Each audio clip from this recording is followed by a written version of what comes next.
Bueno, pues buenas tardes tengan todos ustedes. Bienvenidos a una nueva sesión de este diplomado. Muchísimas gracias por estar aquí esta tarde. Agradecería mucho que puedan ir encendiendo sus cámaras, por favor, para poder vernos y hacer de esta clase, como les compartí ayer, más que un monólogo, me interesa que sea un diálogo constructivo en el que podamos todos pensar y repensar y deconstruir ideas sobre esto de la comunicación política en el campo político electoral. Así que bueno, espero que estén todas y todos muy bien este día. Pues me gustaría empezar, si les parece bien, iniciar la clase del día de hoy, evidentemente, además de desear que estén todas y todos muy bien, preguntando un poquito, bueno, si hay algún candidato o candidata que desee resumir un poco las ideas que compartíamos el día de ayer para sintetizar y para recuperar un poquito de esto y no arrancar como tan en frío con el siguiente tema. ¿Quién dijo yo? ¿O designamos a alguien al azar? Vamos, Jonathan, adelante. Buenas tardes a todos, buenas tardes, doctor. Pues la clase anterior se basó más o menos en la idea que teníamos de lo que era la comunicación en general y la comunicación política. Entonces, pues varios dimos algunos conceptos, desde el concepto tradicional hasta el concepto que uno más o menos se ha ido formando de acuerdo a su experiencia. Y comunicación política, pues, decíamos que puede ser desde la comunicación que se da entre cualquier ser humano, porque decía un compañero que pues todo lo que hacemos finalmente tiene que ver con política, hasta la comunicación que hacen los candidatos para ganar electores y entre otros conceptos que se dieron en la clase. En eso versó lo de ayer. Muy bien, Jonathan, muchas gracias. Muchas gracias por compartir tu punto de vista. ¿Alguien más que quisiera tomar el uso de la voz? Por favor, siéntanse con confianza que están en su casa, ¿eh?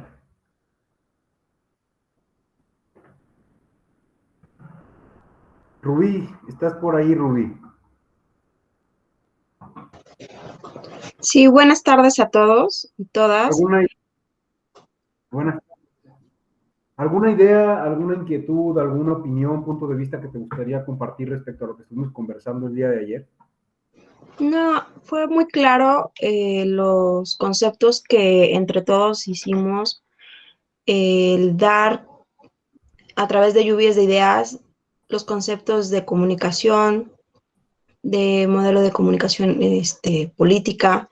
Entonces, no, hasta el momento me ha quedado claro. Muchas gracias. No, a ti muy bien. Bueno, alguien que tenga alguna consulta, duda, comentario, sugerencia, por favor, también siéntase en cualquier momento con la libertad de poder expresarlo, por favor. Bulmaro Cruz. Adelante, Bulmaro. Buenas tardes a todas y a todos. ¿Cómo está usted? Muy bien, gracias. Qué bueno, me alegra.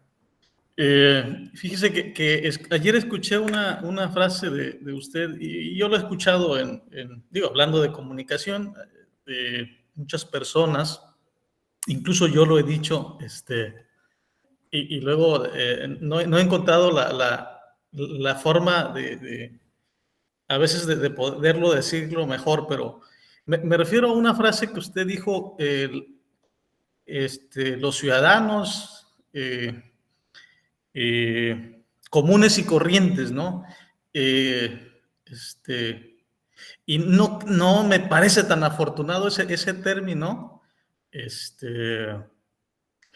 Y yo he tratado de decir, no sé, ciudadanos de a pie, digo, a veces no se da uno a entender cuando platica con las personas. Pero de forma interna me parece que no es tan afortunado esa frase y quisiera aprovechar que nos platicara si es correcto decirlo así. Fíjese que es bien interesante lo que acaba de decir Bulmaro, ¿no? Porque a veces tenemos algunas cuestiones del lenguaje y algunas frases y expresiones tan naturalizadas, tan normalizadas, que ni siquiera las pensamos cuando las decimos, ¿no? Pero que en realidad tienen una carga simbólica muy fuerte, ¿no? en el caso que usted menciona, cuando nosotros decimos ciudadanos comunes y corrientes, ¿no?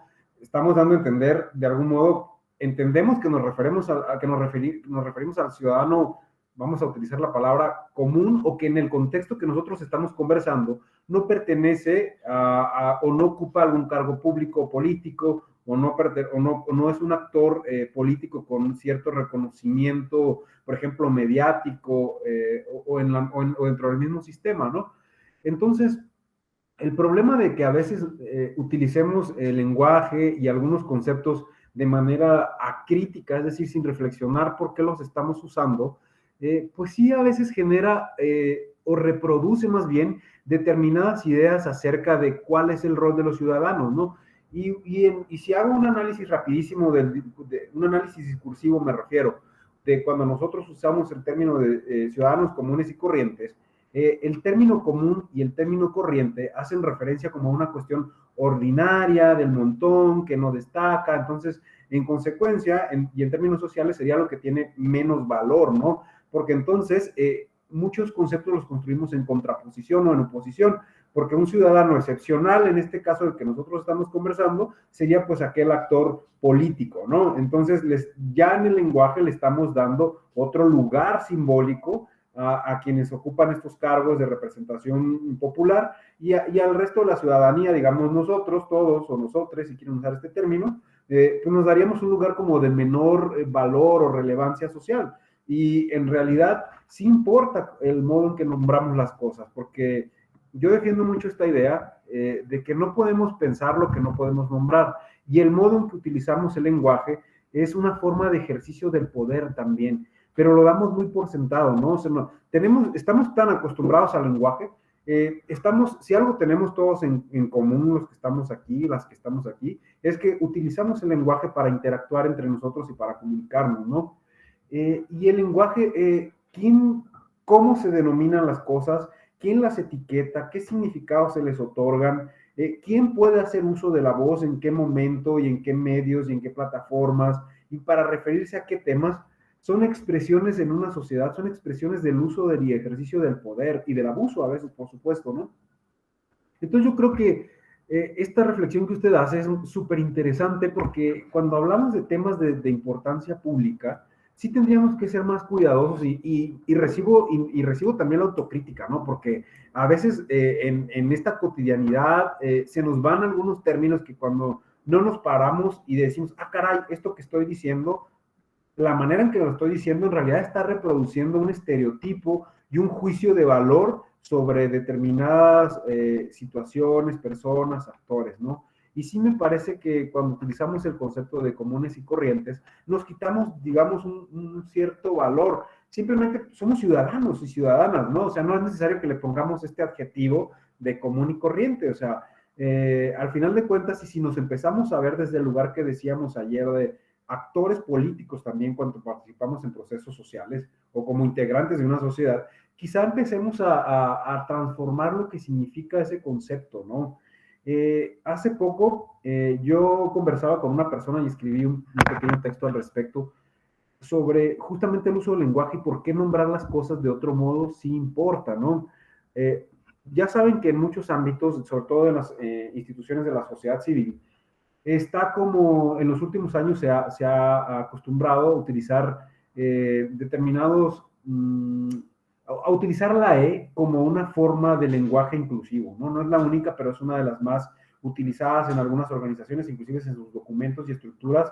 Cuando uno lee sus informes, etcétera, etcétera, va a encontrar el uso de la E, por ejemplo, para referirse a nosotres en lugar de nosotros, como masculino genérico, ¿no? Y ya sabemos que la RAE, por ejemplo, no ha autorizado este tipo de formas de lenguaje porque considera que el genérico masculino ya representa a hombres y mujeres, o inclusive a personas con identidad no binaria, ¿no? Pero hay algunas organizaciones y movimientos feministas también que han dicho, no, a ver, espérense un poco. En realidad, cuando el masculino genérico no representa ni a todas ni a todos.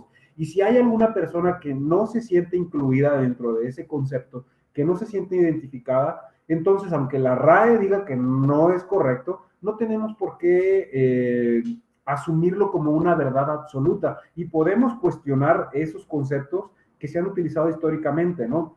Y lo que yo proponía y decía en ese momento es que la relevancia de que se haya, que si bien el uso de este tipo de formas de lenguaje no resuelve por sí las desigualdades que se plantean, en este caso entre los sexos, pues sí permiten o sí generan un efecto social, ¿no? Que es el efecto de que nosotros pensemos y repensemos algunas formas de convivencia social. ¿Y esto qué quiere decir? Que quizás hace algunos años ni siquiera nos planteábamos esta cosa de buenas tardes a todas y a todos, ¿no?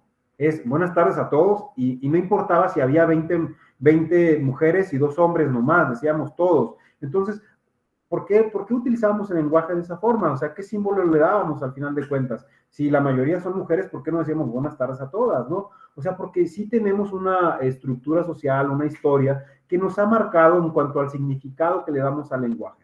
Entonces, en ese sentido yo decía, bueno, entonces ahora que utilizamos el nosotros, que si lo vemos como una forma, el lenguaje también es político, es decir, también puede ser utilizado como estrategia política para instaurar determinados temas en la agenda y para instaurar determinadas formas de ver la realidad.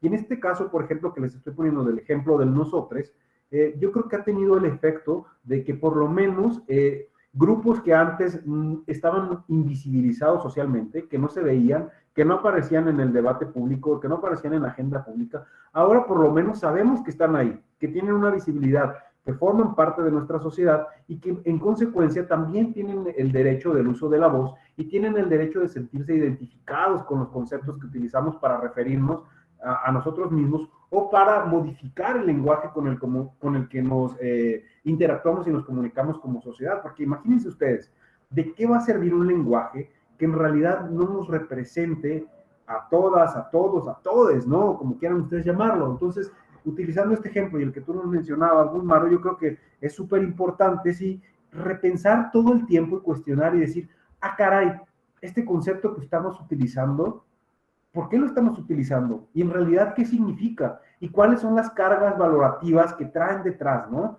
¿Cuál es esa legitimidad social que tiene? ¿Y quién se la otorgó? ¿Y desde dónde se utiliza? ¿Y por qué, no? ¿Y esto qué significa? O sea, yo creo que cuando utilizamos ese tipo de términos, seguimos nada más reproduciendo formas de uso del poder en que simbólicamente y después materialmente también le damos a determinados actores o personas mayor relevancia que a otras. Entonces terminamos discriminando. Y lo que tenemos que hacer es, en una sociedad democrática, yo creo, y aunque suene muy utópico, es buscar esa igualdad, ¿no? Para que lo que yo decía ayer, que es que todos tengamos las condiciones para desarrollar nuestro máximo potencial dentro de la sociedad en la que vivimos. Entonces yo creo que sí hay que cuestionarlo y que quizá no se trata de generar conceptos fijos, ¿no? Porque el lenguaje es una construcción cultural al final de cuentas. Eso significa que conforme vamos creciendo, evolucionando como sociedad, los significados que en un momento tienen se pueden ir transformando, ¿no?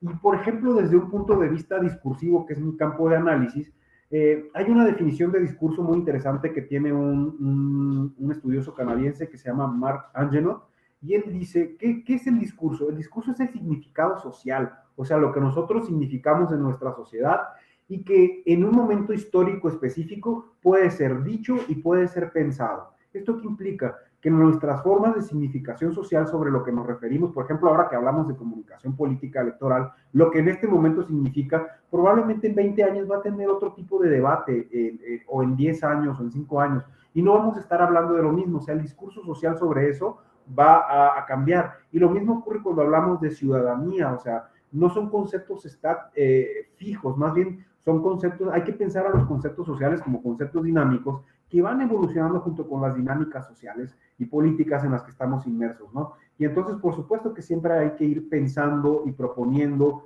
y reinterpretando y en consecuencia resignificando estos discursos que tenemos ya tan incorporados, ¿no? Yo pensaría que en el caso específico que nos mencionas para aterrizar, si le quitamos de repente esos apellidos que pueden resultar hasta peyorativos, pues nos quedamos con un concepto de ciudadanía, ¿no? Y quizá empezar también a significar a la ciudadanía como más bien como un actor con poder de decisión sobre lo público, ¿no? No como un conjunto o una masa pasiva de personas que no tienen capacidad de agencia, ¿no? Entonces, sí, yo creo que el lenguaje se tiene que revolucionar también. Y esto de revolucionar es, pues sí, revolucionar la forma en que pensamos las cosas, pero también al mismo tiempo evolucionar como sociedad, ¿no? Conforme vamos, estamos en la cuestión de la consolidación democrática, no es una cosa fija y estática que ocurre en un momento dado, ¿no? Siempre como sociedad nos vamos complejizando y entonces son procesos siempre históricos, que hay que verlos como eso, como un proceso. Y en consecuencia, como proceso, siempre tendremos que ir pensando la forma en que las formas, yo insisto, de comunicarnos, porque si uno piensa a la comunicación como lo que yo decía ayer, como estos procesos de construcción de sentido, de significados sociales, pues en realidad si pensamos a la política esencialmente es una actividad de comunicación, porque justamente ¿qué hacen los actores políticos o que se identifican como actores políticos? Es siempre estar intercambiando discursos, significados, sentidos, definiendo en la realidad lo que es la cosa pública, ¿no? Así que, por supuesto, hay que estar desde ese lugar. Juan Ignacio Bilbao, usted levantó la mano. Adelante, por favor, Juan Ignacio. Sí, gracias. Buenas tardes. Buenas tardes, ¿cómo está? Ahorita que estaba hablando de esta nueva forma de comunicarnos, bueno. A mí me parece que también el modelo de comunicación política se va a someter a un nuevo escrutinio, porque si nos damos cuenta, la forma de comunicar de este gobierno es muy diferente. Entonces creo que también va a incidir en este modelo que estamos estudiando ahorita. Y el uso de estas tecnologías también nos dará evaluar este nuevo modelo, porque las campañas políticas pues van a tener mayor auge en las redes sociales. Y yo creo que en el caso de Nuevo León, el de Samuel García, es algo que podemos estudiar de este modelo. A mí me parece que sería el ejemplo. Sí, por supuesto que sí, ¿no? Uno de los aspectos más dinámicos y novedosos y desafiantes y al mismo tiempo complejos de los últimos procesos electorales, no solo en México, sino también en diferentes lugares del mundo, ha sido pues, la incursión de la tecnología en las campañas electorales, ¿no? Inclusive todavía desconocemos en realidad hasta dónde está teniendo un impacto que pueda ser medible el uso de las tecnologías en las campañas electorales. Piensen ustedes, por ejemplo, hay un concepto que no sé si ustedes conocen, que es el de psicopolítica. Este concepto, ¿de dónde surge, no? Surge a raíz de esta idea de que nosotros cuando interactuamos con la tecnología, dígase la computadora que tenemos encendida, nuestro teléfono, cada vez que interactuamos con ella y para entrar a una página, para enviar un mensaje, etcétera, etcétera, estamos proporcionando un dato a la red, a los sistemas de inteligencia, ¿no? Y esos datos, esas interacciones que nosotros tenemos con la tecnología, pueden ser capturados y pueden ser almacenados para definir tendencias, patrones, inclusive para conocer y hacer perfiles de personas, ¿no? Sería muy fácil si yo tuviera el acceso, por ejemplo, a cómo ustedes usan la tecnología, qué páginas visitan, qué páginas no visitan, en qué horarios, en qué días, qué temas, bla, bla, bla, bla. O sea, si hiciera un rastreo de cómo usan ustedes la tecnología y cómo interactúan con ella, podría tener un perfil de su personalidad, ¿no? Inclusive un conocimiento profundo de sus tendencias psicológicas. Entonces, por supuesto que cada vez más las tecnologías van a ir jugando, o ya están, de hecho ya están jugando, y van a ir jugando cada vez más un rol súper protagónico en la definición de quiénes nos gobiernan, ¿no? Y eso es un tema súper importantísimo porque no tenemos un gran desconocimiento, la mayoría de nosotros, sobre cómo se utiliza esa información, quién la almacena, dónde, a través de qué medio, utilizando qué configuraciones, qué algoritmos, cuándo sí, cuándo no. Miren, yo tengo un amigo que es un doctor en física y desde mucho antes de la pandemia, ellos utilizaban un algoritmo en teléfonos celulares para reconocer, para hacer estudios en poblaciones urbanas sobre cómo se movía la gente en el espacio físico, en el territorio. Y lo único que hacían era rastrear una señal del GPS de los celulares. Entonces, había un algoritmo, una máquina que lo que hacía era, pues, cada teléfono existente va dejando una señal. Es decir, por donde ustedes se mueven a lo largo del día puede ser fácilmente rastreado. Y esto lo que les permitía a ellos era ver en qué lugares de las ciudades, en qué días, en qué horarios específicamente, estudiando patrones durante un año, por ejemplo, o varios años, se podrían generar focos de contagio de determinadas enfermedades en determinadas épocas del año. Es decir, desde hace ya algunos años se utilizan este tipo pues utiliza la tecnología para conocer cómo nos comportamos socialmente y por supuesto en el campo de la política esto no ha estado exento. Entonces, mucho de las campañas todavía, y que es una parte de lo que vamos a ver hoy, se encuentra como fuera del foco, ¿no? Ya lo habrán visto cuando analizaron el modelo de comunicación política, que todavía no sabemos bien, y en realidad hasta dónde se puede regular el uso de la tecnología y hasta dónde no, es bastante complejo todavía, ¿no? Pero es un tema que está ahí sin duda y que sin duda va a impactar, ¿no? Que tiene que ver con cómo está comunicando no solo el gobierno actual, ¿no? Sino quienes quieren gobernar en este momento. Alguien decía el caso de Samuel García, por supuesto que están utilizando nuevas estrategias, nuevas formas de lenguaje, nuevas formas de interacción con la tecnología para captar votos, ¿no? Y en consecuencia para obtener el poder político. Así que yo creo que en efecto, o sea, va a ser ineludible que en la siguiente reforma que tenga que ver con la comunicación política electoral, vamos a saber y vamos a escuchar sobre qué va a pasar con las nuevas tecnologías de información y comunicación, y también habrá que ver pues, cómo las interpreta quien elabore la legislación en la materia, ¿no? O sea, qué tipo de concepción de la tecnología se tiene, porque a veces tendemos como a un proteccionismo extremo, ¿no? Donde se suele pensar en la herramienta, por ejemplo, pero no se suele pensar en la relación con la herramienta, es decir, en como ciudadanos, cómo la usamos, ¿no? Y quizá yo podría adelantar esto, lo que yo sí creo que tendría que pensar es, que tendría que pensarse es cómo utilizar la tecnología para potenciar, en este caso, a la ciudadanía, ¿no? Como actor político, y para potenciar, por ejemplo, la participación ciudadana, la formación cívica y electoral. Puede ser utilizada, sí, por candidatos, por supuesto, para generar votos, pero también cómo podemos potenciar la tecnología desde las instituciones públicas para que la ciudadanía también tenga un rol más protagónico justamente en todos estos procesos públicos, ¿no? De decisión, inclusive desde la simple decisión del voto hasta procesos más complejos de decisión de políticas públicas, por ejemplo, ¿no? Julio César Barreto, buena tarde, tiene usted la mano levantada. Hola, doctor, buenas tardes. ¿Cómo le va? Buenas tardes a todos.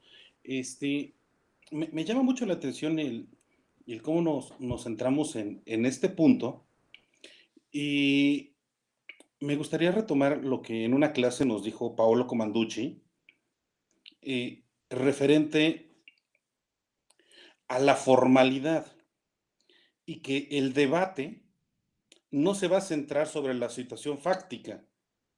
El debate de la comunicación no le importa cambiar la situación fáctica.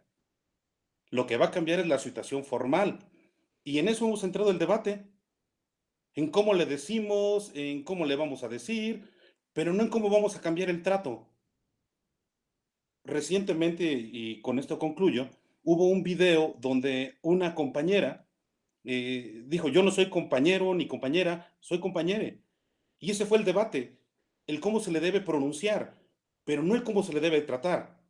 Y entonces creo que el debate en esta acción comunicativa no es cambiar situaciones, es cambiar formas de pronunciamiento. Gracias. Gracias, Julio. Mira, yo creo que se trata un poco de generar una especie de simbiosis, más bien, ¿no? Y de generar una sinergia en las dos formas. Porque si para una persona, y esto es importante desde un punto de vista sociológico, si una persona no se siente identificada con cómo se le nombra, se está sintiendo invisibilizada, o sea, no se siente parte de la sociedad, se siente excluida. Entonces esa persona, y también desde una perspectiva inclusive de derechos humanos, tiene ese derecho de decir, a ver, yo no me siento como identificado, nombrado, se me está invisibilizando, porque esta forma de denominación a mí no me representa. Y tiene el derecho, yo creo que tiene el derecho de expresarlo y de decirlo, y inclusive de plantear nuevas formas, ¿no? Pero por supuesto que coincido contigo en que además de la parte pues formal del lenguaje, también tiene que haber un cambio en los cómo, ¿no? En cómo nos interactuamos en la materialidad, ¿no? No solo en el aspecto simbólico del lenguaje, ¿no? Sino de qué implica reconocer esta diversidad. Yo creo que en términos democráticos es súper relevante, porque a lo mejor si lo vemos desde un lado nada más como de un movimiento de identidad sexual, por ejemplo, puede verse como un tema muy limitado. Pero si lo vemos desde una forma más amplia como parte de un proceso democrático, si hay grupos de personas, ¿no?, que se sienten excluidas, y pueden ser temas de identidad sexual, pueden ser temas de etnia, pueden ser temas de clase social, etcétera, etcétera, que no se sienten nombrados, identificados dentro de una sociedad. Por supuesto que tienen el derecho de reclamar, porque yo vuelvo a una cosa muy básica, ¿no? Lo que no podemos nombrar, lo que invisibilizamos, inclusive es difícil de pensar. Y cuando uno invisibiliza a grupos sociales o a personas dentro de una sociedad, lo que estamos haciendo es excluirlos del debate público, ¿no? Entonces, en este caso, yo creo que, y en todos los casos, me parece que sí es relevante pensar en quién denomina qué, ¿no? Y por qué lo hace, y desde qué lugar lo hace, y con qué objetivo. Entonces, ¿quién sí tiene el poder de la denominación o de nombrar o de definir cómo se deben de tratar determinados asuntos y cómo no? ¿Y quién los legitima socialmente? Porque finalmente esas son formas de uso del poder, o sea, ¿quién sí tiene el poder de hacerlo y quién no? Y por lo menos, si no podemos cambiarlo de manera individual, pues sí tenemos que por lo menos colocarlo en el debate público como un asunto, ¿no? Porque imagínense que ustedes tuvieran un asunto de índole colectivo, ¿no? Que no es del campo de lo individual, sino de su participación como integrantes de una sociedad y no pudieran expresarlo o hacerlo en algún foro donde esto pudiera ser tratado, a lo mejor con soluciones de políticas públicas. Yo creo que si yo lo pienso desde mi lugar, sería como, yo también quiero verme, yo también necesito que mi voz se escuche. ¿Qué voces se escuchan y cuáles no? Es un aspecto súper relevante de cualquier proceso comunicativo y que es un aspecto súper medular de esta idea de estos temas que me invitaron a hablar, ¿no? Que era el del marketing político y de la participación ciudadana. Y un aspecto esencial para que haya participación ciudadana es que hayan condiciones para que la ciudadanía participe. Y si hay grupos de ciudadanos o ciudadanas o ciudadanes, como quieran llamarle, o sea, para mí en realidad es revolucionario que se utilice, si hay grupos de personas que se sienten no identificados, no nombrados, que se sienten invisibles, imagínense desde qué lugar van a poder participar. En principio, su lucha va a ser para que se les reconozca y para que se les nombre. O sea, y una cosa que ya damos como por sentado que existe, pero pues hay personas que no se sienten identificadas o nombradas o invisibilizadas. Entonces, ¿cómo esperemos que participen de repente en unos procesos de más profundidad o más precisión si en principio estos colectivos no se identifican socialmente, ¿no? Entonces yo creo que la relevancia de esto es eso, la visibilización que se le puede dar a determinados grupos de cualquier tipo, ¿no? No solo insisto, no solo de un campo de, no sé, diversidad sexual, sino también estaría hablando de grupos indígenas que históricamente han estado muy invisibles en nuestro país, o que se les ha denominado, pero de forma peyorativa también, ¿no? ¿Y por qué estos temas que parecen tan simples son tan relevantes en realidad, ¿no? Porque hay un aspecto muy simple que tendríamos que empezar a entender todas y todos, ¿no? Que un aspecto que puede ayudar a retardar o incluso a entorpecer o a obstaculizar la maduración democrática, esto es el fortalecimiento democrático en México, pues es el conjunto de prácticas comunicativas que son implementadas en nuestra sociedad, tanto por las instituciones estatales, por las instituciones del Estado, ya sea durante las campañas o durante procesos que no son de elecciones, y que se generan a través de estas condiciones de los modelos de comunicación política que existen, ¿no? O sea, es algo que a veces no alcanzamos a ver o a dimensionar, pero la forma en que nos comunicamos y la forma en que interactuamos en una sociedad, desde un punto de vista comunicativo, puede ser un factor clave para que o potenciemos determinados proyectos, procesos democráticos, o, como insisto, para retrasarlo. ¿Y por qué? Porque, como decía en un momento, si yo en lugar de ir a exigir determinados derechos, tengo que exigir que nada más se me reconozca, tengo que enfrentar primero esa lucha, entonces voy un pasito atrás en esto de los procesos democráticos y de la maduración democrática, ¿no? O sea, me tengo que fijar como primero en la base que ya debería estar dada, tal vez, antes de subir otro escalón, ¿no? Si lo vemos esto de una manera muy lineal. Entonces, la comunicación sí importa, y cuando hablamos de comunicación político-electoral, importa todavía más, porque es en este campo en el que decidimos a quién nos gobierna y en el que desechamos a quien no queremos que nos gobierne, ¿no? Entonces, es súper importante cuando lo vemos desde ese punto de vista, ¿no? Que los modelos de comunicación con los que contamos, o sea, las normas, las reglas, las instituciones que han sido diseñadas para que esos procesos se lleven a cabo, el modo en que se les concibe puede ayudar o puede retardar procesos democráticos. Y si lo que queremos es ser una sociedad cada vez más democrática, el de CDC, el link para que con mejor Blanca, ¿querías compartirnos algo? para engraparlo encima. Ajá. No, perdón, doctor, se me activó el micrófono, pero lo estoy escuchando. Perdón. No se preocupe. Entonces, bueno, para cerrar esta idea y que no se me vaya, es que, y que creo que más bien se las planteo para que la piensen o repiensen, es que por eso importa la comunicación política, ¿no? Porque el modo en que nos comuniquemos puede ayudar o puede retardar procesos democráticos, ¿no? Y cuando hablamos, y ustedes ya entiendo que ya lo vieron, cuando hablamos de comunicación política, pues hablamos de ese arreglo, de esos arreglos institucionales, ¿no? Que estructuran este sistema de intercambio, de información, de interacción, que en principio provee el Estado mexicano para el resto de los actores o de las personas que participan en estos procesos de campañas y demás, ¿no? Y estas regulaciones construyen a su vez modelos de interacción social, que es lo que quiero que quede claro, ¿no? ¿Por qué construyen modelos de interacciones? Miren, desde el punto de vista discursivo, toda ley es un discurso, está diciendo algo más allá de la mera formalidad que tiene cada uno de sus artículos. Cuando uno analiza discursivamente una norma, lo que busca digamos, lo que uno busca analizar en principio sería decir, ¿cuál es el diagnóstico de sociedad que esta norma está llevando a cabo, está realizando? Y para llevarlo al caso específico, si nosotros pensamos en el conjunto de normas que regulan la comunicación política electoral, podemos preguntarnos, ¿qué diagnóstico de sociedad construye este conjunto?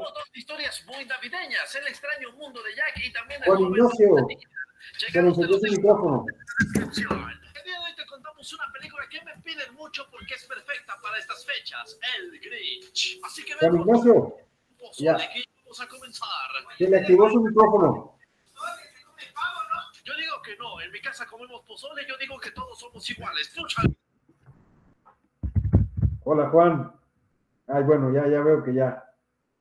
Ok, ya se me fue la idea, pero era esta.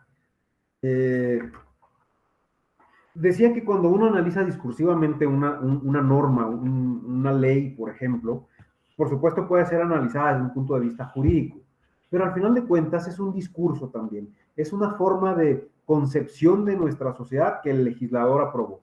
Y si uno analiza, por ejemplo, al conjunto de normas que regulan la comunicación política electoral y que construyen lo que se le ha denominado en este país como el modelo de comunicación política electoral, uno se da cuenta que el diagnóstico de sociedad que esta norma hace es que el problema comunicativo que nosotros tenemos básicamente tiene que ver con un flujo lineal de información. Es decir, implícitamente una norma se plantea también para resolver, desde un punto de vista discursivo al menos, para resolver un problema social. Y esa solución del problema social implica esto que yo les digo del diagnóstico. Entonces, cuando uno analiza la norma electoral en materia de comunicación, lo que nos damos cuenta es que implícitamente el problema es que hay candidatas y candidatos, partidos políticos que tienen la necesidad de comunicarse. Entonces, la forma de resolver el problema es enviándole comunicación desde estos actores a la ciudadanía. Y la ciudadanía, como les he venido diciendo en estos días, pues no tiene un rol activo en esa definición. De modo que de manera explícita, al menos esta norma declara que el problema que nosotros tenemos es un problema de flujo de información. ¿Por qué? Porque pensamos en que la principal estrategia o herramienta que tienen de comunicación los candidatos y partidos es enviarles spot a la ciudadanía, o sea, enviar información. Se colocan en su lugar de emisores y envían. Entonces, todo pareciera, desde este punto, desde un diagnóstico discursivo, insisto, que el problema que nosotros tenemos es el de un flujo de información, o sea, que no somos una mejor ciudad o una mejor sociedad o una ciudadanía más activa, más participativa, más responsable, etcétera, etcétera, porque nos falta información simplemente. O sea, todo se reduce a la información. No hablamos de formación, por ejemplo. formación en términos de formación cívica o formación electoral, o sea, más bien es información. El problema que nos plantea acá este modelo de comunicación vigente es que nos falta información, y entonces la forma de atacar este problema es que pues envíen millones de spots, ¿no? Que nos veamos expuestos como ciudadanos a millones de spots cada proceso electoral. Entonces el diagnóstico que se hace es muy simple, o yo supongo que es intencional, por supuesto, porque nada en el mundo político se hace sin que haya pues una estrategia, ¿no? Una forma de concepción de la realidad. Entonces, ¿no será más complejo en realidad nuestro problema? En realidad lo único que tenemos es falta de información. Yo pienso que hay más, ¿no? O sea, que en realidad tenemos problemas más complicados. O sea, más que información, lo que nosotros necesitamos es conocimiento, yo creo, y que hay una gran diferencia entre información y conocimiento. Porque el conocimiento, seguramente habrán escuchado esta frase muchas veces, el conocimiento es poder. El conocimiento se da cuando comprendemos cómo algo funciona o cómo podemos transformar una determinada realidad, ¿no? Cómo podemos transformar, por ejemplo, una situación problemática en una situación, pues, no problemática. O cómo podemos hacer para que una determinada realidad se transforme en una que sea más satisfactoria para el bien común, por ejemplo, ¿no? Y es bien interesante que ahí nuestro modelo de comunicación no está pensado desde el punto de vista del conocimiento, es más bien, pues, información, ¿no? Y entonces esto implica que hay una gran limitante en cómo se nos concibe a los ciudadanos, que es como receptores de información nada más. Y entonces, cuando en realidad lo que como ciudadanía necesitamos es conocimiento para, por un lado, conocer, y no solo conocer, o sea, no conocer de que se nos haga saber, de que se nos haga llegar la información de las plataformas y propuestas que proponen determinados candidatos, sino que además tengamos conocimientos para poder evaluarlas, analizarlas y decir, ¿de verdad es viable esto que me está proponiendo? ¿De verdad es factible? ¿De verdad se puede llevar a cabo esta política pública? ¿O nada más me quiere vender el cuento? ¿No? Y esto implica, por supuesto, generar ciudadanos con una capacidad crítica, analítica, que tengan una mayor capacidad de raciocinio, pero ahí ya no estaríamos entonces hablando de una comunicación lineal, donde nada más el problema va a ser el flujo de información, sino que buscaríamos otras estrategias que potencien lo que yo les he dicho, estos espacios y procesos en los que como ciudadanía podamos también hacer uso de la voz y cuestionar lo que se nos está diciendo desde estos actores que ya sea que estén ocupando el poder o que quieran ocupar el poder público, ¿no? Y además el conocimiento en una democracia competitiva como la que se supone que estamos buscando en este país, pues es esencial, ¿no? O sea, simplemente porque podemos razonar y evaluar en principio los problemas a los que nos enfrentamos como sociedad y después a las propuestas que nos hacen para solucionarlos quienes desean ocupar cargos públicos, porque en realidad para eso se postulan a un cargo público, ¿no? Porque reconocen que tenemos, que es necesario gobernar a una sociedad, y segundo, que hay determinados problemas que tenemos como sociedad que necesitan ser atendidos y resueltos. Y entonces, un modelo que sea más, pues digamos, pensado desde esta lógica de diálogo y de conocimiento es lo que nos permitiría generar, por un lado, pues, ciudadanas más informados, más conscientes, más analíticos, que no solo reciben montones de datos, sino que también tienen una capacidad analítica más elevada, ¿no? Bien, pero bueno, como sabemos, la reforma política ya desde 2007, que se reforzó con 2007-2008, que se reforzó en 2014, pues básicamente nos introdujo un modelo basado en el marketing y en el spot. Ese es nuestra gran panacea como modelo de comunicación política, es el uso del marketing y el spot, que per se no tendríamos que denostarlos, ¿no? El tema es que ahorita vamos a ver que tienen algunos puntos negativos, podemos decir, para fomentar una participación ciudadana y para fomentar este proceso de maduración democrática del que yo les hablaba. Entonces, sin embargo, pues el modelo recae en eso, ¿no? Recae en el marketing y en el spot. Y si recordamos, el día de ayer yo decía que básicamente en el mundo se han usado dos tipos de modelos de comunicación política, que es el modelo dialógico y el modelo propagandístico. Y el modelo dialógico, como decíamos, promueve este intercambio, este diálogo, este proceso deliberativo, ¿no? Y el modelo propagandístico es más unidireccional y vertical. Nuestro modelo evidentemente es muy unidireccional, es muy vertical, o sea, es gobernantes y por un lado quienes buscan el poder enviando información a la ciudadanía. Entonces, nuestra gran construcción comunicativa, digamos, es esa. Y por supuesto, esto tiene alguna carga también muy criticable, ¿no? Que nuestro modelo de comunicación actual está basado fuertemente en la emocionalidad, en la superficialidad, porque imagínense ustedes que van a estar recibiendo spots de 30 segundos, o sea, ¿qué tanto realmente pueden profundizar en un debate o en el análisis de una idea, ¿no? En la personalización, que también ahorita vamos a ver porque esto es un problema, en la repetición consecutiva de mensajes y hasta cierto punto en la pérdida de ideologías a veces, ¿no? Estas son algunas de sus principales características. Ahora bien, ¿por qué sería, y es lo que me interesa que veamos el día de hoy, por qué es tan problemático que nos enfoquemos tanto en la perspectiva del marketing y nuestra comunicación y por qué es tan problemático que tengamos este modelo tan unidireccional? Y aquí voy a hacer una especie de pausa porque siento que hablé mucho y más bien le preguntaría a quien desee intervenir, antes de empezar a hablar concretamente de cuáles son los problemas del marketing en nuestro modelo, de esta visión marketingera que tiene nuestro modelo, yo asumiría que todos entendemos qué es el marketing, ¿verdad? Si hay alguien por ahí que no lo tenga tan claro, por favor, expréselo ahora para poder, como decía ayer, comunicarnos con una base conceptual más o menos pareja todas. O más bien, vamos a hacerle a la inversa. Si hay alguien que quiera compartirnos qué entiende por el marketing, por este concepto, pues le agradecería mucho. Si nadie levanta la mano, pues me voy a tener que elegir a alguien al azar aquí en la pantalla. Como les decía ayer, no se trata de dar definiciones de diccionario, ¿no? Sino compartir qué entendemos nosotros desde nuestro lugar. Efren Antonio, anda por ahí.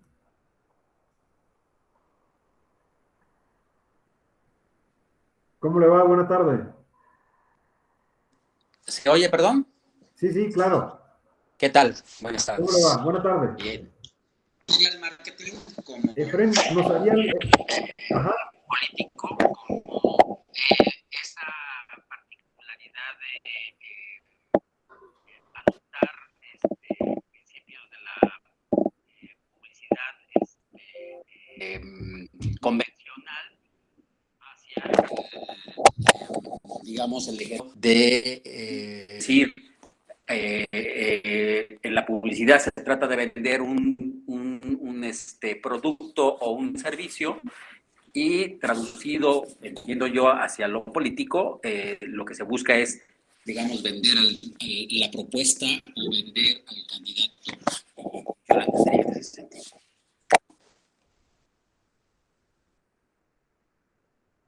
Muchas gracias, Efraín, muy amable. Exactamente. Miguel Ángel, ¿quiere usted compartirnos? Sí, Adelante, ¿me por favor. escuchan? ¿Me escuchan? Sí. Bueno. Bueno, yo considero supuesto, que el Miguel Ángel, marketing, adelante. bueno, en lo que alcancé a leer alguna vez, es cuando es como el análisis que se le hace a un consumidor, en este caso un consumidor o consumidores en este caso, o a los mercados, pues en realidad que tiene una finalidad para vender algo, para venderte algo y que sepan qué necesidades tienes o qué te puede llegar a gustar para que tú puedas comprar. Entonces el marketing a eso se dedica, a estudiar a las personas, o en este caso a los mercados, para saber qué venderles y qué no. Esa es mi participación. Muchas gracias, Miguel Ángel. Efectivamente, ¿no? Cuando hablamos de marketing político, básicamente, aunque se puede considerar todo un campo de estudio, hay montones de libros al respecto y demás, para decirlo en términos muy llanos, muy simples y no dedicarle tanto tiempo como a una definición, pues efectivamente es el uso de las estrategias de venta, ¿no? Que ha tenido el mercado para posicionar productos y servicios, trasladado al campo de la política, de modo que los electores, por ejemplo, se convierten en el mercado político y los candidatos, por ejemplo, candidatas, se convierten en el producto que hay que vender.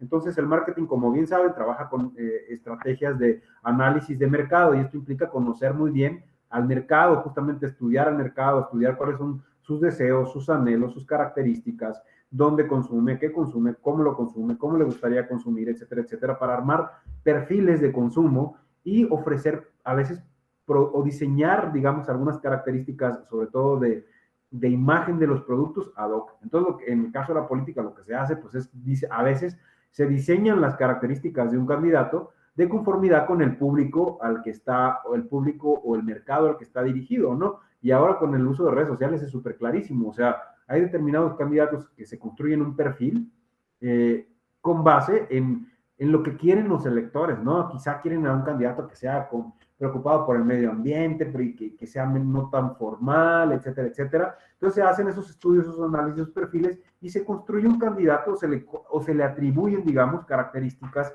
de lo que el mercado quiere a un determinado candidato para poder, entre comillas, venderlo más fácil, que tenga posibilidades de que lo compren y en consecuencia compren, entre comillas, ganen las elecciones, ¿no? Entonces, básicamente el marketing pues, empezó, este tipo de forma de hacer política empezó ya desde el siglo pasado en Estados Unidos, y evidentemente pues es la forma de vender candidatos en este momento en el mundo. Y yo les decía hace un momento, no se trata, aunque nuestro modelo de comunicación política está basado muy fuerte en el marketing, no se trata como de demonizar y denostar y descalificar per se al uso del marketing. O sea, puede ser utilizado, por supuesto. El tema es que necesita ser complejizado con otro tipo de estrategias comunicativas. O sea, porque el marketing lo que hace es estudiar el perfil del lector, y cuando proporciona o cuando se busca, entre comillas, comunicar, lo que hace es enviar información, flujo de información, que es lo que les decía hace un momento, que hizo el diagnóstico de esta ley nuestra, nuestro reglamento, ¿no? Que es construir un problema de flujo de información y no de conocimiento necesariamente. Pero, bueno, pues básicamente, digamos, para no perderme la idea, el marketing sería, pues, es este uso de esta forma de comunicación, en teoría, y lo reduzco así, entre comillas, esta forma de comunicación en la que existe un bombardeo hacia el público objetivo de las características del candidato o candidata para que sea comprado, entre comillas, a través en el caso de las campañas electorales, a través de la emisión del voto, ¿no? Por supuesto, el marketing per se no tendría la relevancia que hoy tiene si no tuviéramos la penetración tan amplia que tienen los medios de comunicación, ¿no? Yo les decía el día de ayer que uno de los poderes más relevantes que los medios de comunicación tienen en nuestra vida es que gracias a ellos conocemos gran parte del mundo más allá de nuestros intercambios directos, ¿sí? Si nosotros nos limitáramos a la percepción de la realidad únicamente con las interacciones directas que nosotros tenemos con amigos, con familia, con colegas de trabajo, con las personas que viven en nuestro vecindario o con quienes nos movemos, nos encontramos durante el día cuando nos movemos en el espacio, pues nuestra percepción de la realidad estaría de algún modo muy circunscrita, muy limitada a nuestra capacidad física de percepción de lo que nos rodea, ¿no? Entonces, gran parte del poder de los medios de comunicación en una sociedad tiene que ver con esto, que nos permiten ampliar la visión de qué existe más allá del espacio que yo alcanzo a percibir físicamente. ¿Qué más hay, no? ¿Qué está pasando en otros lugares? Y que eso que está pasando forma parte también de la cotidianidad o de la realidad en la que yo vivo. Ese es uno de los grandes poderes que los medios de comunicación tienen, ¿no? Que nos permiten conocer la realidad en la que vivimos más allá de nuestra percepción inmediata.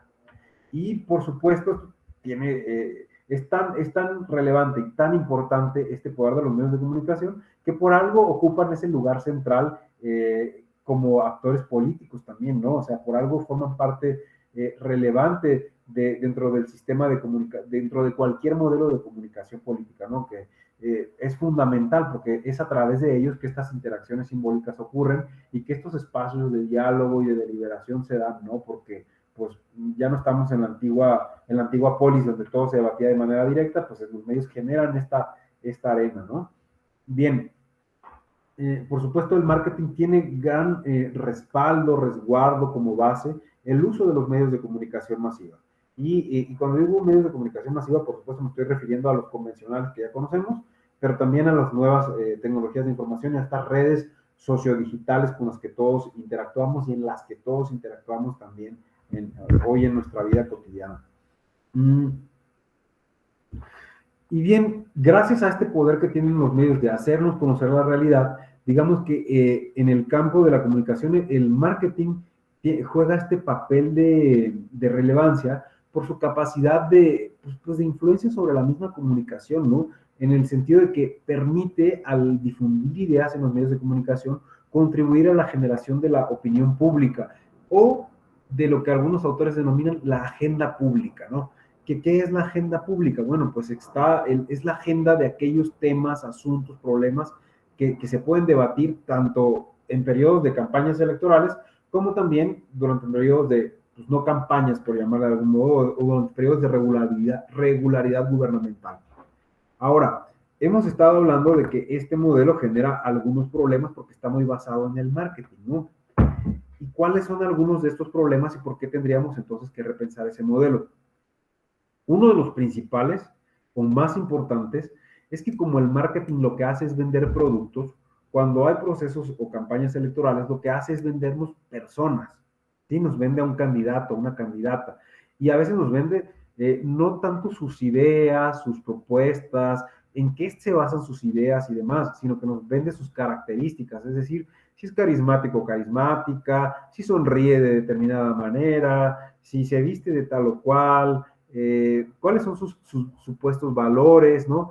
Etcétera, etcétera. O sea, se nos venden como las características de la persona que nos va a gobernar. Esa es como la tendencia general. No es una verdad absoluta, por supuesto, pero es la tendencia principal que nos vende a personas, ¿no? O sea, y por supuesto, este tipo de comunicación, ¿no? De vendernos a la persona, se basa en que se utilizan básicamente las reglas de la publicidad para, más que exponer programas de gobierno, propuestas de políticas públicas, se propongan personas para solucionar los conflictos sociales. Es decir, parecería que cuando se personaliza la política, lo que se hace es justamente esto, que se nos vende la idea de que quien va a solucionar el problema va a ser fulanito o fulanita de tal cuando deje de ser candidato y se convierta en gobernante o en representante popular.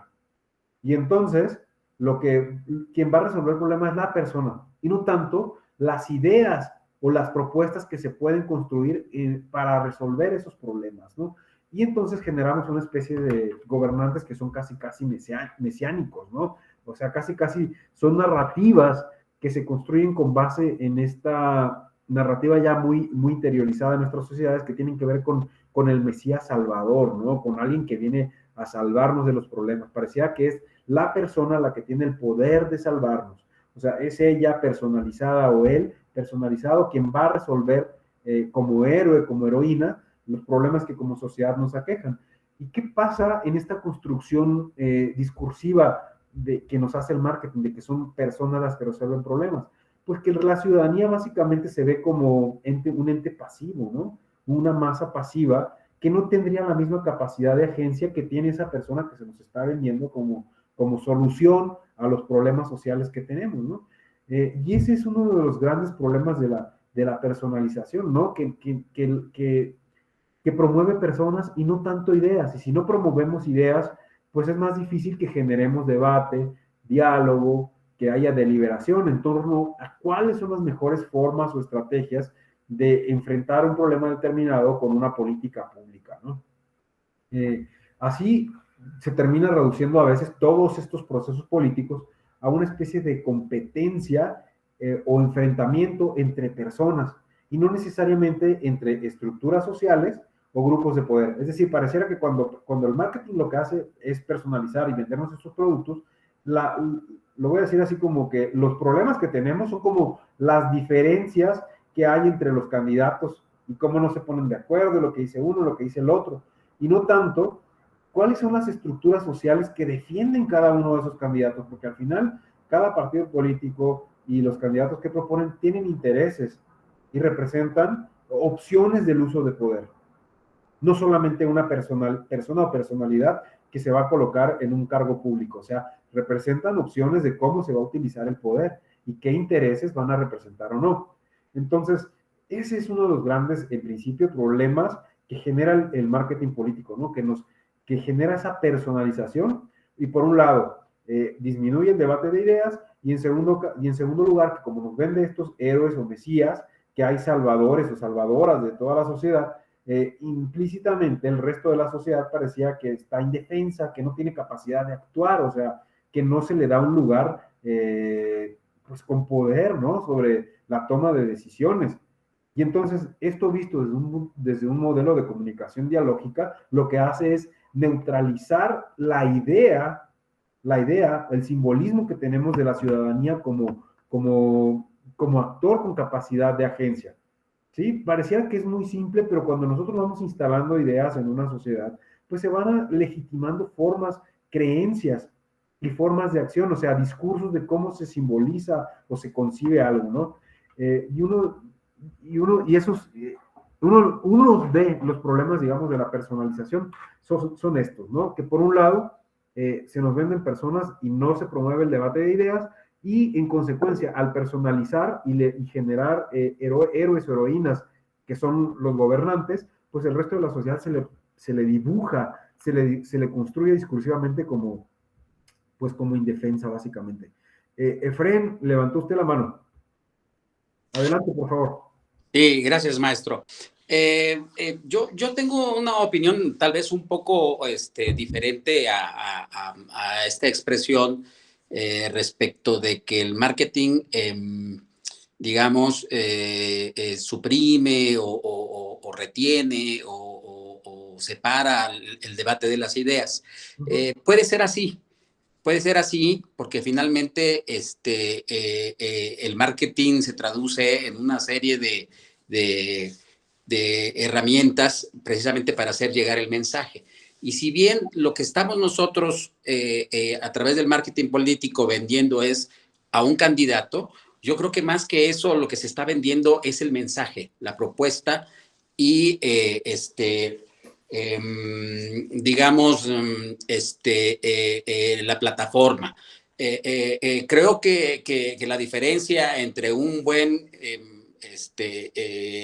marquetero político y otro que no lo es precisamente en el sentido, yo lo veo así, desde luego es una opinión muy personal, en el sentido de que el buen mercatero lo que va a hacer no es tanto vender a la figura pública, sino más bien vender el mensaje, la propuesta, en los diferentes insumos en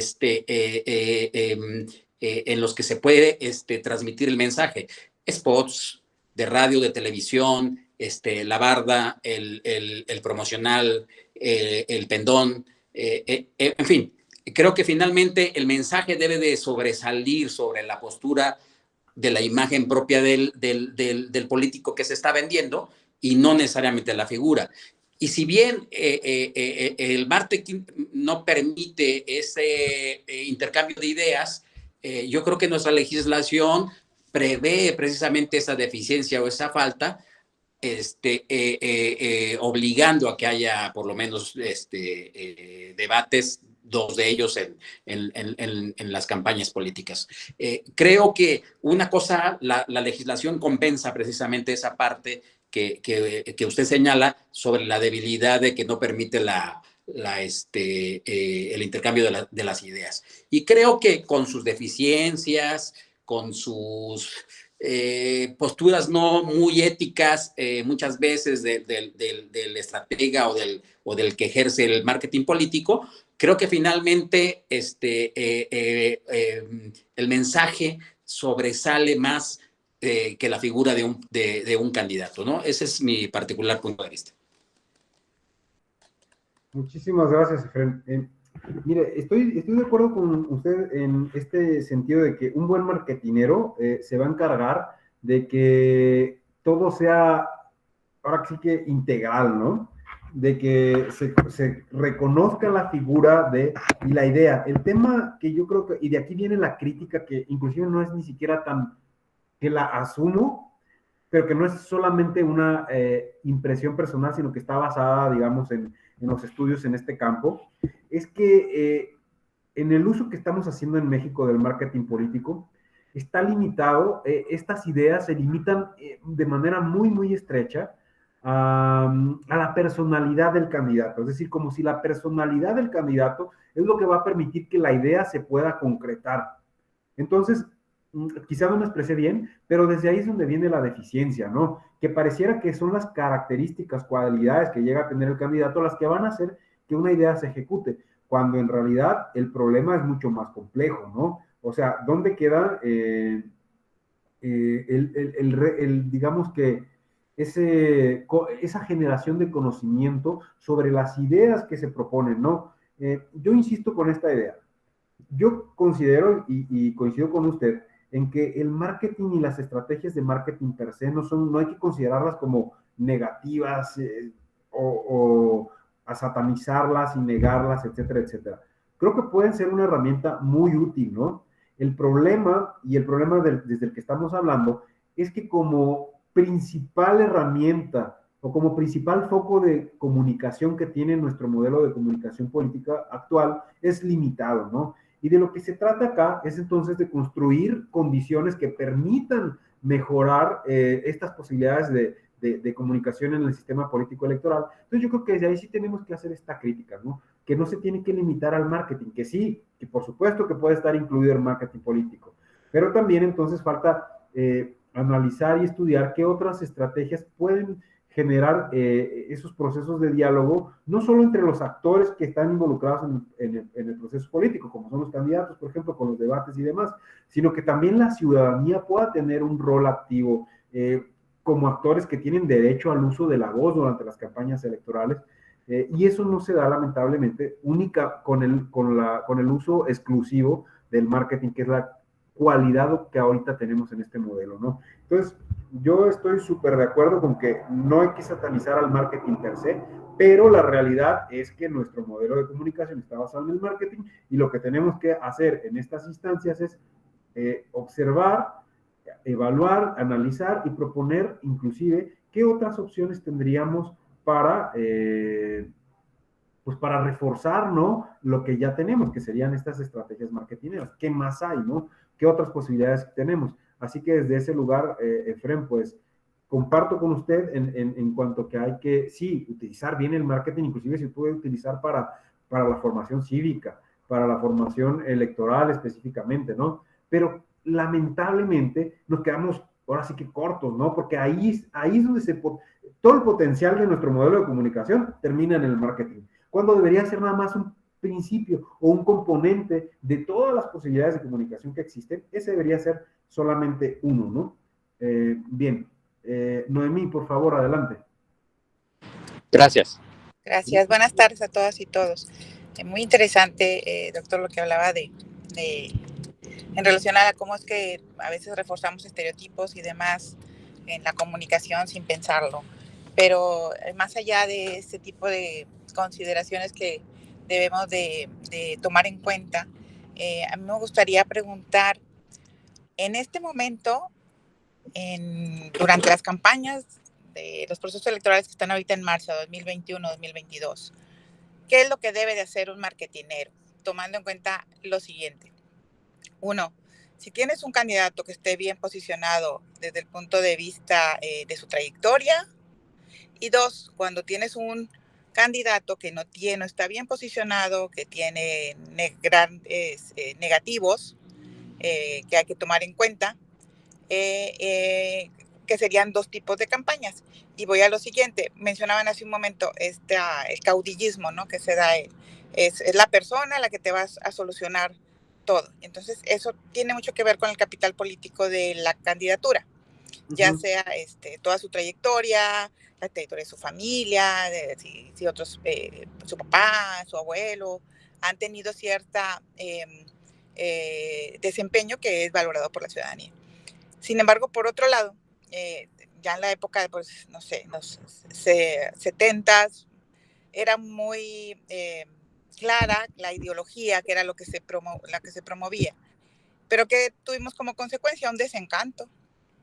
Un desencanto es una promesa, una ideología, y el colmo es que ahorita tenemos coaliciones de ideologías o de extremos. Entonces, eso es la realidad nos rebasa a este discurso del deber ser. Debemos de promover proyectos, ideologías, proyectos políticos y demás, formas de gobierno, pero en la práctica la ciudadanía se ve desencantada. Si yo como ciudadana voy y voto, y después le doy seguimiento y hago una solicitud de información, me envían la información incompleta, tengo que impugnar, es deliberado, y resulta que no pasa nada finalmente. O sea, no pasa nada y de ahí viene no ese desinterés, sino ese desencanto. Es toda la estructura no funciona. ¿Por qué? Porque no me resuelve mis problemas. No me resuelve mis problemas. Y entonces, ¿en quién confío? Por eso es que ahorita está, pues, creo yo, domina esta figura del caudillismo. Porque nadie tiene solvencia moral para decir, yo sí cumplo, yo sí lo voy a hacer. Y aun cuando es el ideal, creo que esta es la realidad, no funciona, no es que no funcionen, sino no resuelven a la ciudadanía sus preocupaciones, sus necesidades, toda esta estructura que tenemos para vigilar el ejercicio del gobierno. Entonces, tomando en cuenta eso, ahorita, ¿cuál sería la mejor campaña política que un marketinero debiera de ofrecer con los mejores resultados a una candidatura? Gracias, maestro. Mire, para ser muy honesto, la pregunta que usted hace no es sencilla para empezar, ¿no? Porque ¿cuál debería ser la mejor campaña política para un candidato o candidata determinado? Pues no podemos simplemente expresarlo sin conocer cuáles son las condiciones específicas de competencia que tiene ese candidato o candidata, sin desconocer su capital político, como bien dice usted. Si bien justamente el caudillismo o inclusive el mesianismo a veces de ciertos candidatos tiene que ver con el capital político que tienen y se tiene que sustentar de alguna manera, yo diría, si me permite, desde el lugar del que yo hablo, como alguien que ha trabajado con la comunicación para el desarrollo y para potenciar el desarrollo de personas, de comunidades o de proyectos, yo pensaría, porque ese es mi lugar de habla, digamos, que la mejor campaña tiene que ser aquella que potencia a la ciudadanía. ¿Por qué? Porque usted lo decía ahorita, si nosotros estamos pensando únicamente en el acceso al poder, pues evidentemente no importan ya las ideologías, ¿no? O sea, lo que se buscan son coaliciones para acceder o quitar o acceder, depende del enfoque que a veces se vea, ¿no? A veces es nada más para quitar a un gobernante que determinadas posturas ideológicas que antaño fueron opuestas, ahora se unen con la intención de quitar a alguien del poder o no dejar que alguien llegue al poder. Evidentemente, pues ahí nos habla de que cómo estamos concibiendo al poder público, ¿no? ¿De qué se trata? Entonces, ¿se trata de concebir modelos de sociedad o se trata nada más de el poder por el poder, ¿no? Y eso genera efectivamente un desencanto social, o sea, porque decimos, caray, ya no se puede confiar en los partidos políticos, ¿no? Por eso también los partidos políticos han sido o sufren de un gran descrédito todavía, justamente porque esta defensa antaño de las ideologías, pues ya no existe, ¿no? Se han diluido las fronteras de esa construcción ideológica.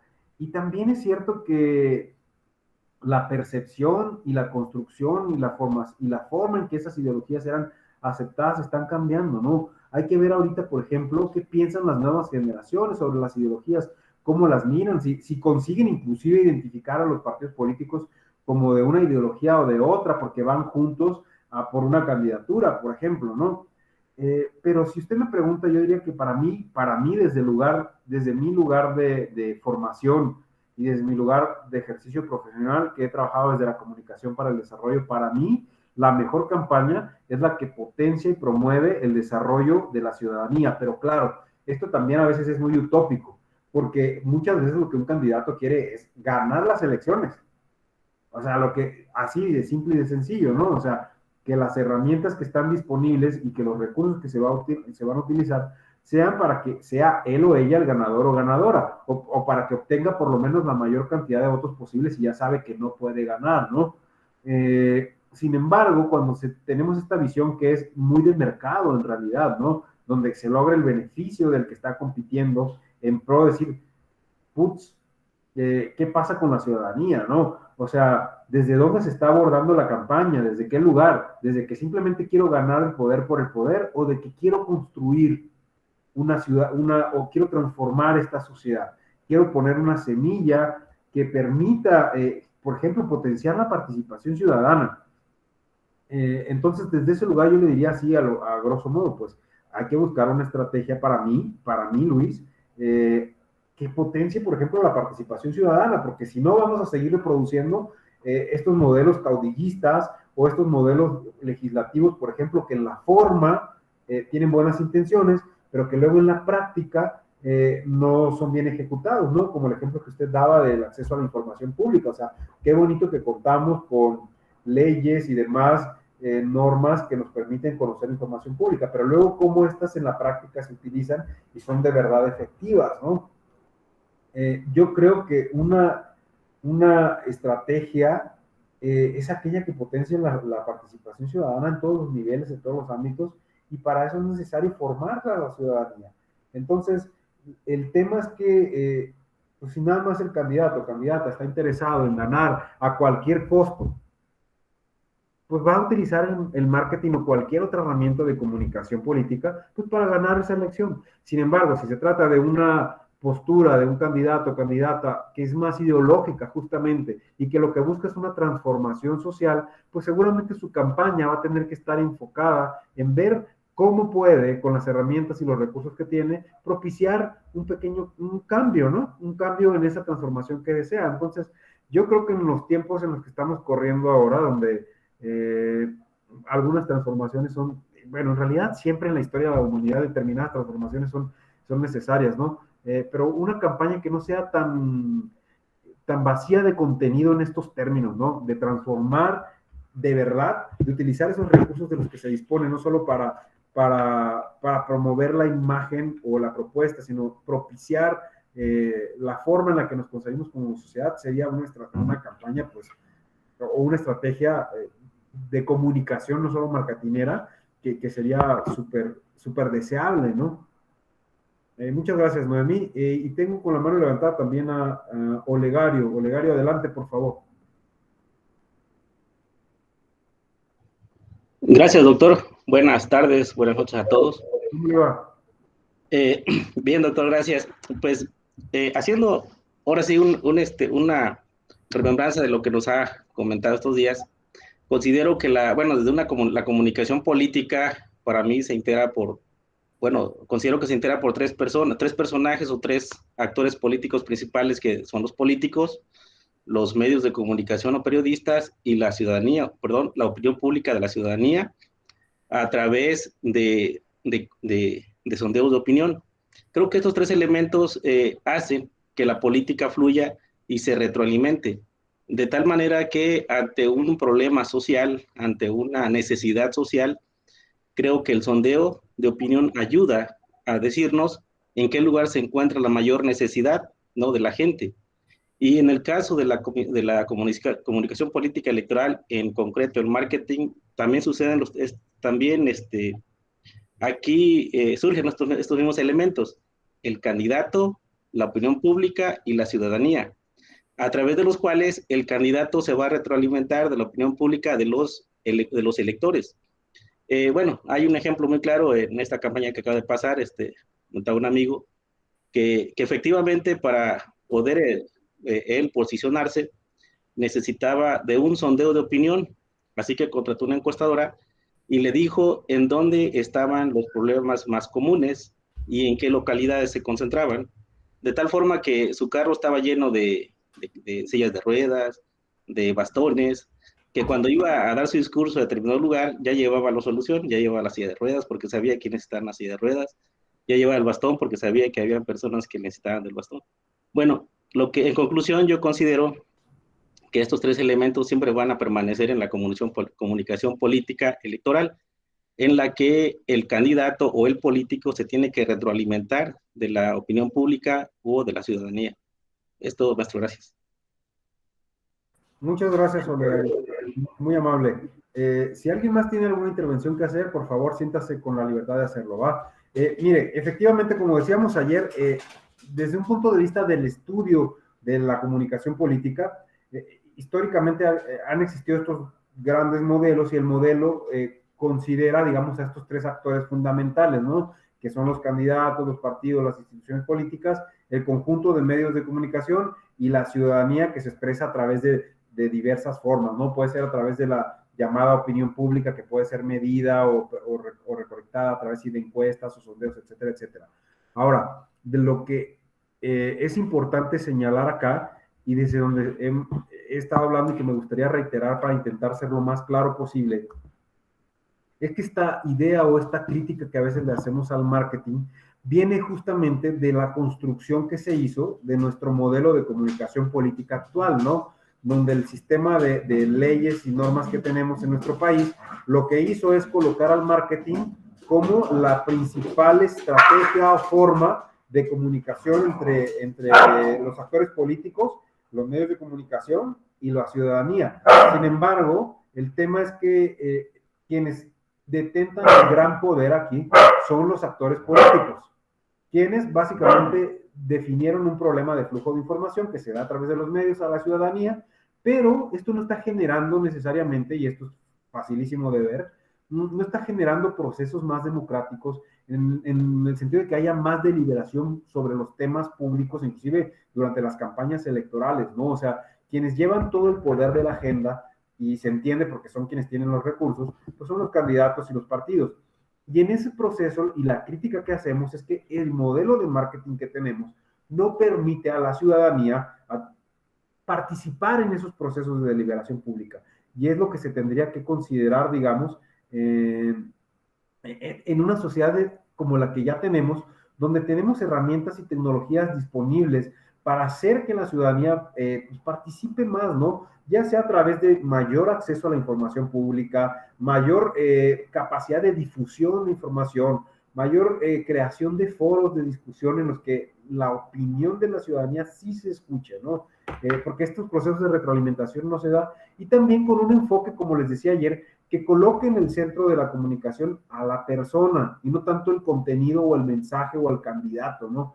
Y cuando digo a la persona me refiero al ciudadano, a la ciudadanía, ¿no? O sea, que la campaña, y este enseñamiento un poco lo que nos decía Noemí, coloque en el centro a la persona, ¿no? O sea, no solo cuáles son sus intereses en términos de mercado, o sea, de qué necesidades tiene, de qué tipo de candidato quiere, de qué problemas tiene, sino de que lo que la comunicación vista desde un punto de vista crítico y dialógico busca hacer es darle herramientas a las personas para que puedan empoderarse y para que puedan saberse a sí mismas como actores con capacidad de agencia sobre la cuestión pública, ¿sí? Y eso, digamos, para ir como resumiendo también y cerrando con esto, ese es el gran problema de nuestro modelo de comunicación político actual, que no propicia la participación ciudadana porque no coloca en el centro a la ciudadanía. Quienes están en el pedestal, no en el centro, pues son los actores políticos, ¿no? Que básicamente mandan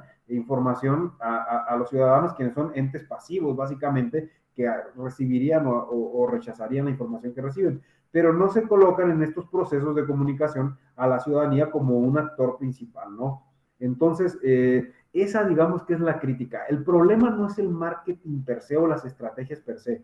El problema es que nuestro modelo actual define el marketing como su principal foco de acción, ¿no? Y entonces ahí se nos queda muy corto para pensar procesos de maduración democrática, que ese es el gran problema en realidad, que nos preguntemos cómo el modelo de comunicación político-electoral que tenemos en este momento en nuestro país afecta a la democracia. Y aquí la cosa es muy simple, ¿no? Pues ¿cómo nos afecta? Pues uno, con un escaso o nulo casi debate de ideas y propuestas políticas, ¿no?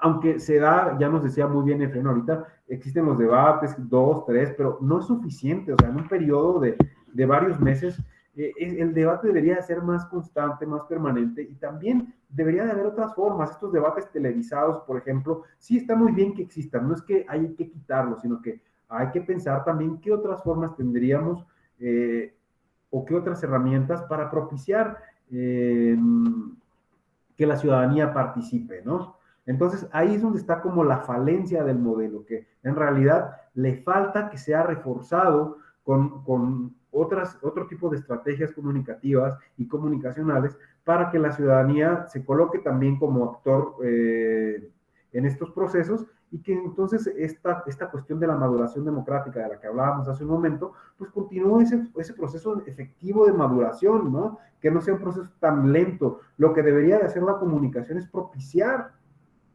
que se fortalezca la democracia, no que la entorpezca, no que sea un obstáculo, al contrario, tendría que generar procesos de maduración, ¿no? Donde incluyamos todas las voces, donde estas definiciones de lo público sean compartidas, inclusive si son contrapuestas, pues que se llegue a veces al acuerdo de que no hay acuerdo, ¿no? Entre visiones diversas o distintas. Y nuestro modelo no está propiciando eso. Básicamente lo que tenemos en este momento, y ustedes ya lo saben, pues es el uso de publicidad política en los medios, ¿no? Que lo que busca no es tanto a veces generar ese conocimiento para tomar decisiones o para tomar las mejores decisiones, sino que simplemente se busca pues persuadir o hacer llegar información, utilizar mensajes muy emotivos, muy seductores, ¿no?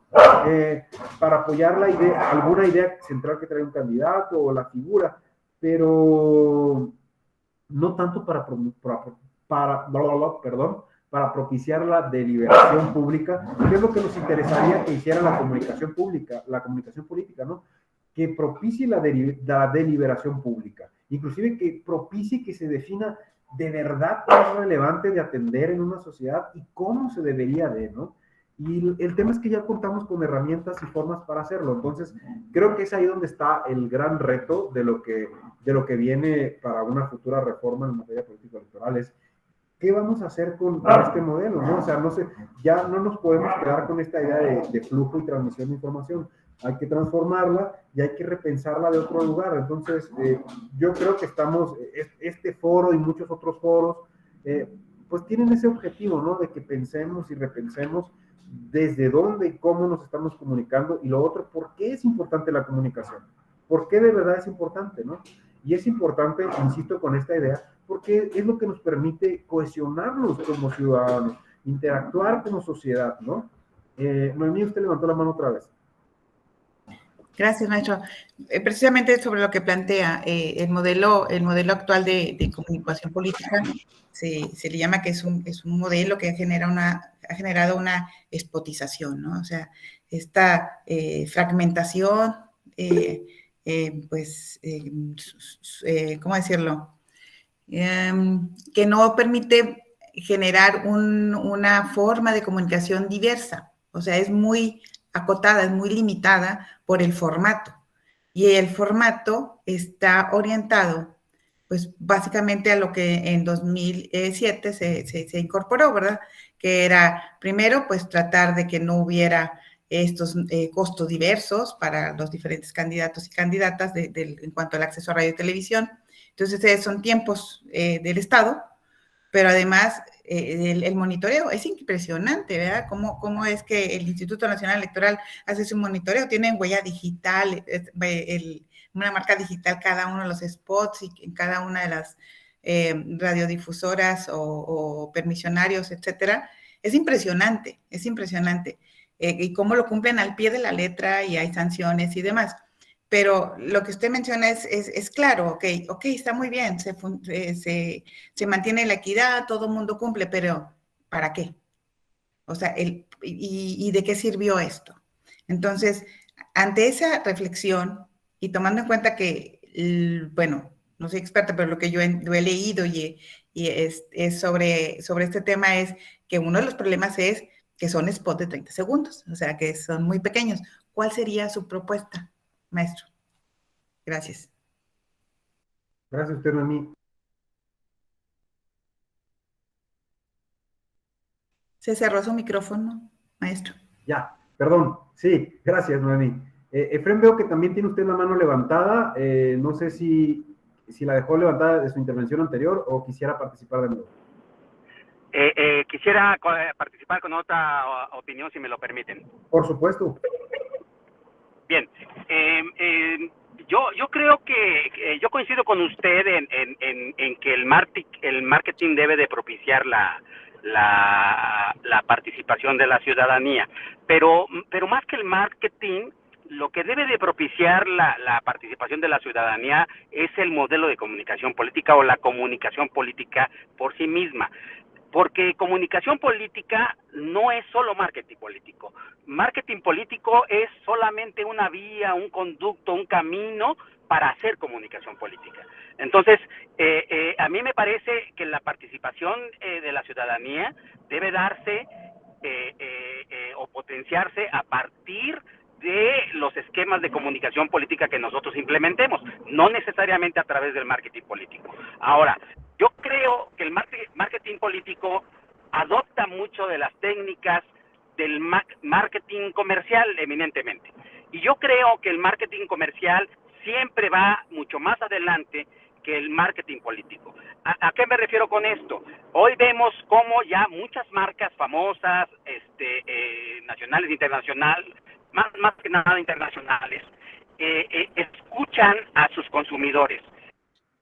Y escuchan a sus consumidores precisamente para buscar hacer una mejor venta de su producto, pero haciéndolos copartícipes precisamente en nuevas medidas, por ejemplo, de responsabilidad social o de cuidado del medio ambiente o de un comercio justo. Me parece que finalmente las técnicas, como vayan evolucionando en el marketing comercial, el marketing político las va a ir adoptando, y me parece que en la medida en que se haga marketing político en el país, va a ir a esa suerte de los buenos resultados que el marketing comercial está observando a partir de darle voz precisamente a sus consumidores. Y aquí, si ven que esos resultados de darle voz a sus consumidores se traduce en que los políticos precisamente hagan copartícipes a sus electores en la propuesta de campaña, o en la plataforma de gobierno o en las políticas públicas que se implementen, a mí me parece que eso potencia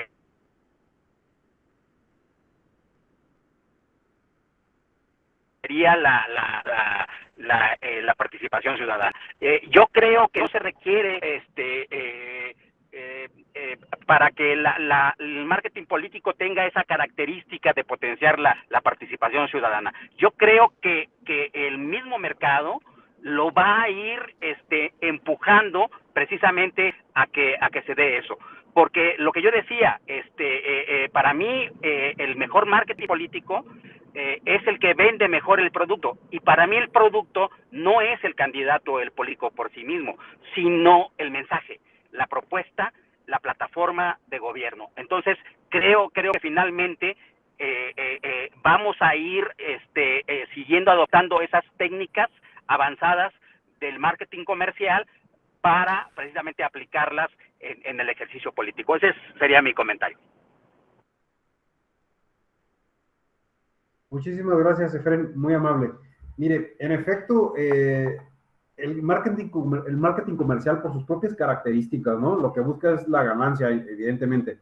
Entonces, siempre está innovando y está buscando las mejores formas y estrategias posibles para incrementar los niveles de ganancia. Y una forma que ha encontrado el marketing a medida que se ha ido aumentando de algún modo la conciencia ecológica, la responsabilidad social y otro tipo de conceptos que tienen que ver con esa unión con la ciudadanía para no tener esa forma de interacción unidireccional, es buscar siempre escuchar esa voz, ¿no? ¿Qué es lo que hemos estado diciendo desde ayer y de hoy? ¿Qué es lo que le falta justamente al marketing político ahora, el marketing político de nuestro país, ¿no? Y en efecto, yo creo que Efren, yo no lo podría haber dicho mejor que usted, pero hay que entender esto. El marketing político no es y el modelo de comunicación política que tenemos nosotros no es la única forma de hacer comunicación. Y es la idea que he querido que quede clara desde ayer, ¿no? El tema es que, y esta es la idea con la que nos quedamos por una parte, que nuestro modelo se basa en el marketing político más como tradicional, digamos, y menos innovador, ¿no? Y ahí se basa nuestro modelo de comunicación actual. Entonces, yo no creo que no deba haber una regulación necesariamente sobre cómo deba ser las estrategias o las campañas de marketing. Más bien, mi propuesta, y esto va un poco enlazando lo que señalaba Noemí y un poco señalaba Efren, es que este modelo que tenemos en este momento debe buscar abrir otras vías, unas vías alternas, por ejemplo, en los que la ciudadanía pueda tener también acceso a la voz en los espacios públicos durante las campañas electorales. Y puede ser a través del uso de estrategias o herramientas de marketing, que es una opción de comunicación, digamos, o puede ser a través de muchas otras formas de comunicación que existen, ¿no? Entonces, digamos que para mí la gran falencia que tiene el modelo actual es que, y vuelvo a insistir en esto, no es que el marketing sea negativo per se, al contrario, puede ser utilizado, el tema es, como bien decía hace rato, ¿para qué se utiliza? Y el cómo también, ¿no? Que es lo que nos decía Efren, o sea, cómo se está interactuando con voy a usar esta palabra que no me gusta mucho, no, mejor no, iba a decir público, pero podemos usar ciudadanía, ¿no? Cómo se está interactuando con la ciudadanía a través de esta herramienta. Y entonces, ese tipo de cosas son las que son las que es necesario pensar, ¿no? Pensar y debatir y cuestionar cómo va a ser, ¿no? Y en el mercado siempre se autorregula, pero en el mundo de la política todo está basado en decisiones bueno, también en el mundo de mercado, el mercado se suele autorregular y obviamente son decisiones muy bien pensadas. Pero en el mundo de la política, lamentablemente, no siempre el impulso de la sociedad va llevando a los políticos a determinados lugares donde tomen decisiones que sean pues más satisfactorias para el conjunto, ¿no? A veces se busca simplemente satisfacer deseos o intereses inmediatos. Entonces, yo creo que la propuesta tiene que ver con abrir espacios, Noemí, para la ciudadanía, porque en nuestro modelo actual está súper cerrado, o sea, no tenemos capacidad los ciudadanos, las ciudadanas, de participar en el proceso con nuestra voz. Eso no existe. Entonces, esa es la gran pata que hay que ponerle, ¿no? O sea, están los políticos y tienen sus spots y podrían tener muchos otros mecanismos, está perfecto. Y están los medios de comunicación por los que se difunden. Pero, ¿qué onda con el tercer actor del modelo? O sea, ¿qué onda con la ciudadanía? ¿Nada más va a escuchar? O sea, porque hay que abrir espacios para la ciudadanía. O sea, la ciudadanía también tiene cosas que decir, también le preocupan los procesos electorales.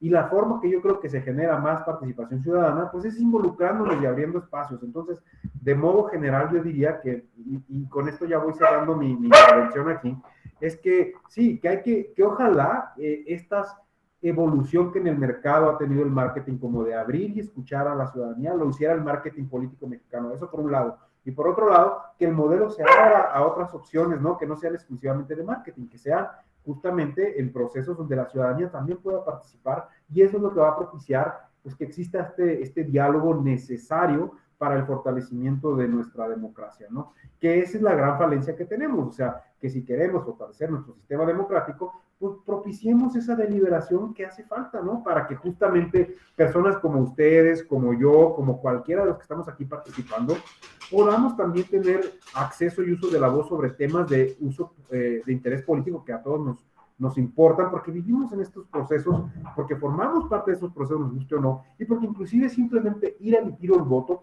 es una decisión sumamente relevante, porque con esa acción estamos definiendo a quién va a impactar nuestras vidas en los próximos años, ¿no? Bien, con esto yo terminaría aquí mi participación. Si tiene alguien alguna duda, consulta, comentario adicional, observación, crítica, todo es bienvenido, ¿eh?